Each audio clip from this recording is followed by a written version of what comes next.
One, welcome to XJC content. I am Mrs. L. Jetruth Imelda Mary, Assistant Professor in Mathematics. So this video is for first MSc Mathematics in Mathematical Programming Unit 1 Part 4. So today I am here to explain you about the problem when it is of the form mixed integer linear programming problem. So we are going to use Gomori's cutting plane method to solve such problem. In the last video we have discussed what is Gomori's constraint, how to construct the additional constraint and the algorithm, etc. So here we are going to solve integer linear programming problem using Gomori's mixer cutting plane method. So let me solve the first problem. Solve the following mixed integer linear programming problem. Maximize z equal to x1 plus x2 subject to the constraints 3x1 plus 2x2 less than or equal to 5, x2 less than or equal to 2 and x1 x2 greater than or equal to 0. X1 is non-negative integer. So while solving this problem using Gomori's cutting plane method, the objective function must be maximization type and all the constraints should be less than or equal to type. Two things we have to keep in your mind. One is finding the initial basic feasible solution using simplex method, and another thing is finding the optimal solution using Gomori's cutting plane method. Here we have the objective function as maximize z equal to x1 plus x2, and there are two inequalities. One is 3x1 plus 2x2 less than or equal to 5 and x2 less than or equal to 2. I am going to convert the given equation into a standard form. We have written as maximize z equal to x1 plus x2 plus 0 s1 into 0 s2, where s1 s2 are two slacks variables which are introduced in the constraints in order to make the inequality into equal form. So the constraints have become equations 3x1 plus 2x2 plus 0 s1 equal to 5, x2 plus 0 s2 is equal to 2, where x1 x2 s1 s2 are non-negative, x1 must be non-negative integer. So by ignoring the integer requirements, let us solve the given problem using simplex method. Here we have two decision variables, namely x1 and x2, and two slack variables s1 and s2. So in order to get the initial basic feasible solution, we just consider the decision variable as non-basic variable and slack variable as basic variable, and we put all the decision variable as 0, so that we will be getting s1 is equal to 5 and s2 is equal to 2, x1 x2 are 0. Now we construct the simplex table, namely it is called iteration 1. In this we have 3, 4, 5 columns CB, XB, B, X1, X2, S1, S2, and upon we have a column, namely the cost value C. All these columns are filled by using the given equations. XB represents the basis variable, so here we have taken as the basis variable as S1 and S2. The corresponding cost variables are 0. Therefore in CB column the cost values are 0 and 0. And then the first constraint represents the first row represents the coefficients of the first constraint. Therefore we have the right hand side value is 5 from first constraint. Therefore in the B column we have 5. The coefficient of x1 is 3 and coefficient of x2 is 2 and coefficient of s1 is 1, s2 is absent, so we will take 0. Similarly in the second constraint, in in the B column we have the right hand side of second constraint is 2 and coefficient of x1 is absent, therefore we will take 0, and coefficient of x2 is 1, coefficient of s1 0 and coefficient of s2 is 1. Now we have to calculate Zj. Zj is calculated by using the formula CB into xj. CB means the first column, xj means namely x1 column, x2 column, s1 and s2. So 0 into 5 plus 0 into 2, we get 0. Similarly 0 into 3, 0 into 0, 0, 0 into 2, 0 into 1. So everywhere we will get 0 in Zj. Then we will find Cj minus Zj, where Cj is nothing but the cost value of the objective function.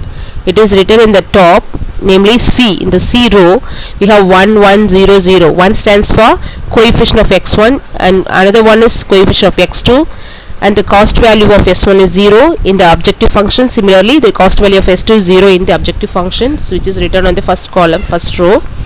Therefore Cj minus Zj is what? Cj minus Zj gives 1, 1, 0, 0. So already you learned the simplex method, so no need to give more explanation. So here we have to check the optimality condition, namely the sign of Cj minus Zj. According to the condition for optimality, Cj minus Zj should be less than or equal to 0. Here all the values in Cj minus Zj are positive. Therefore we have to go for next iteration. Before going to the next iteration, we have to select the entering variable and leaving variable using certain conditions, right? So here in iteration 1 we have seen that Cj minus Zj assumes value 0, 1, 0, 0. Both here 1, 1 both are positive and they are equal, so you can choose arbitrarily any variable. I am choosing x1, the first variable x1 to be the entering basis variable. Then from the minimum ratio we found that s1 leaves the basis. Therefore whenever x1 enters the basis, s1 leaves the basis, and then the pivotal row is taken as row 1 as well as the pivotal element is 3. Usually we made all the pivotal element to be unity. For that I just divide, namely the row 1 nr1. In order to get the row 1, namely nr1, I just divide the old r1 by 3. Hence the row r1 assumes or takes the value 5 by 3, 1, 2 by 3, 1 by 3, comma 0.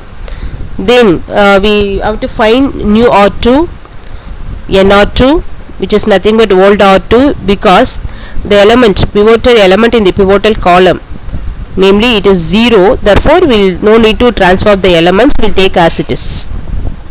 So in iteration 2 we have C. C represents, already told you know, is the cost value of the objective function.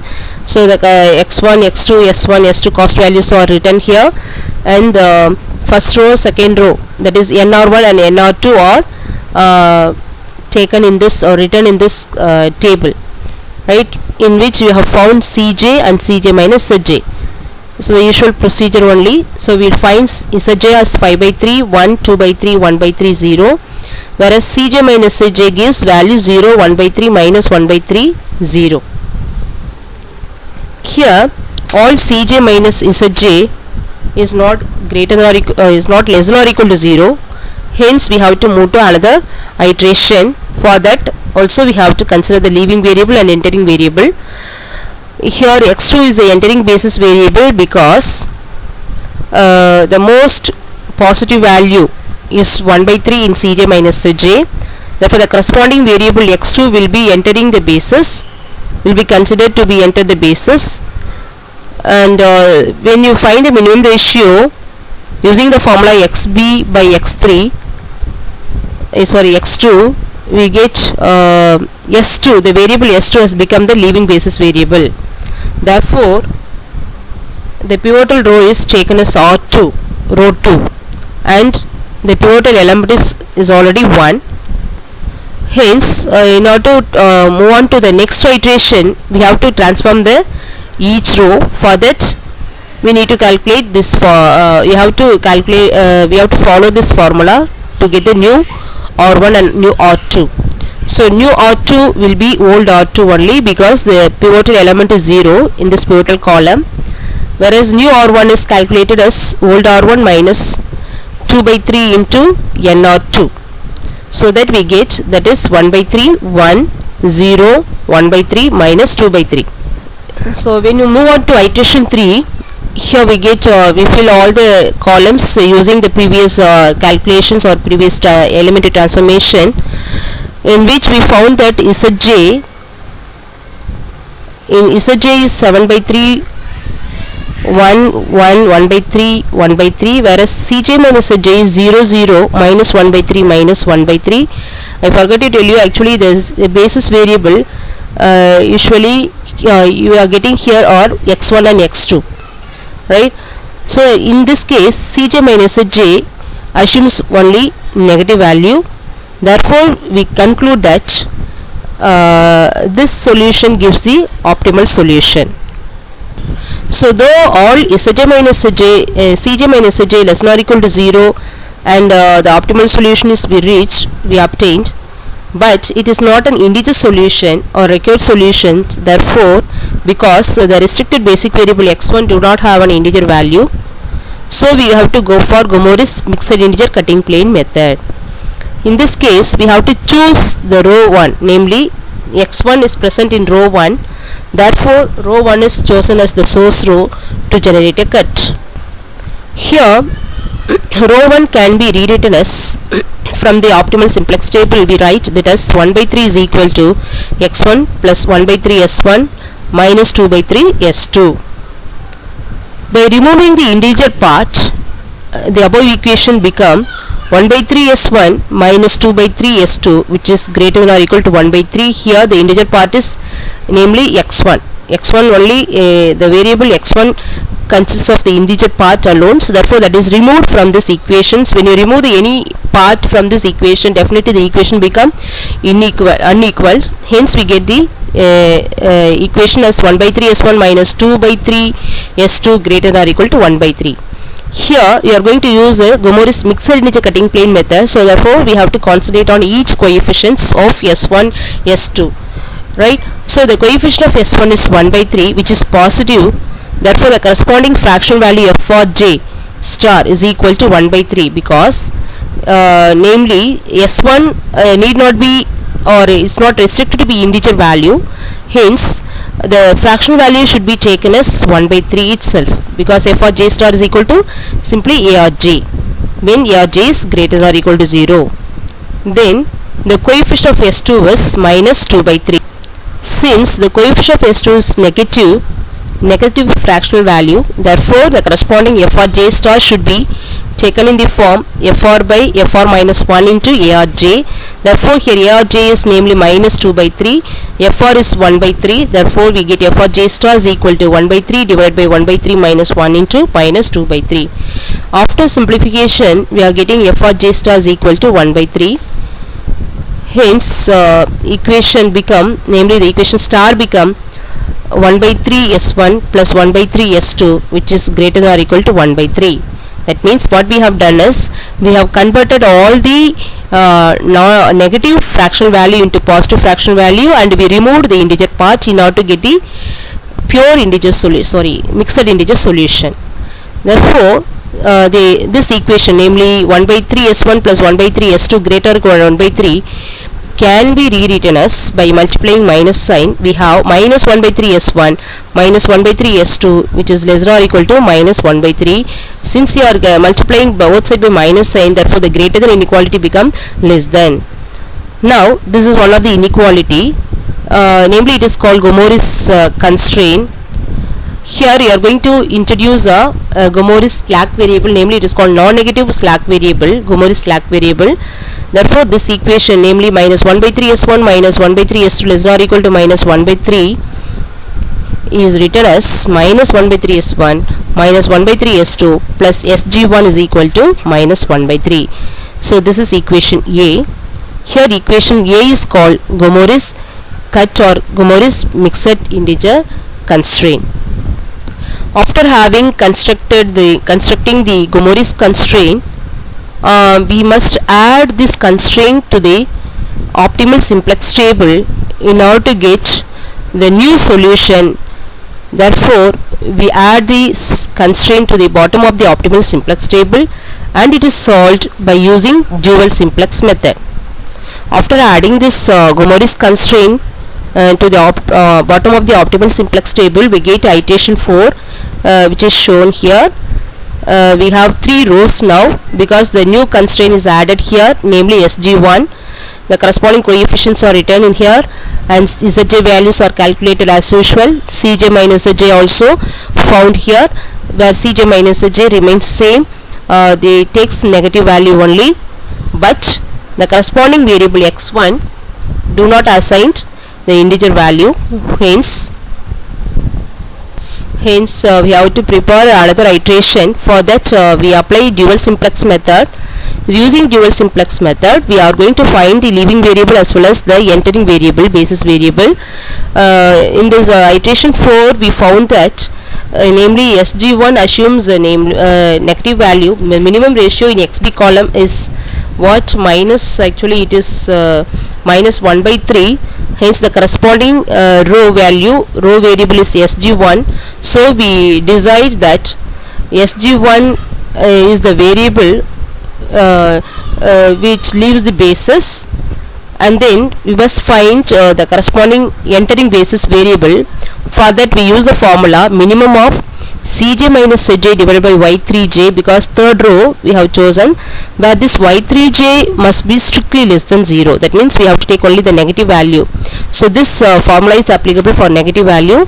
So using this formula we get minimum of minus 1 by 3, where y3j is minus 1 by 3. Similarly the another negative value is minus 1 by 3 divided by minus 1 by 3. So by cancelling this, when simplifying we get minimum of 1 comma 1. Both the values are same, positive, and minimum is 1. So arbitrarily you can choose any one.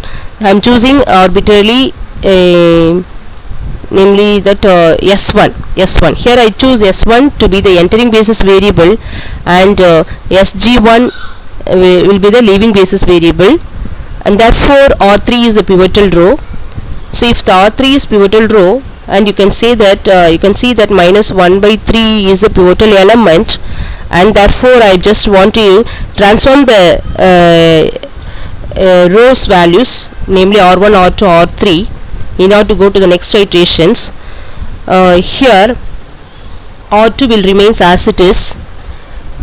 Now we have to calculate NR1, where NR1 is calculated using the formula old R1 minus the element which is present in the pivotal column is 1 by 3 into new R3, where new R3 is already we have calculated, that is called pivotal row. New R3 is equal to old R3 into minus 3.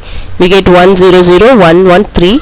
Using this value we found NR1 is equal to 0 1 0 0 minus 1. So using the above values, so we move on to the next iteration. Sorry, this is iteration 4 or 5, it is not 4. Okay, now in iteration 5 we have all these values in which we found that Zj is 2 1 1 0 1 0 0 1, and Cj minus Zj is 0 0 0 0 minus 1. Here all Cj minus Zj which is less than or equal to 0, as well as the values which are present in this column B assumes only integer value. X1 assumes 0 and x2 takes value 2, and SG1 is 1.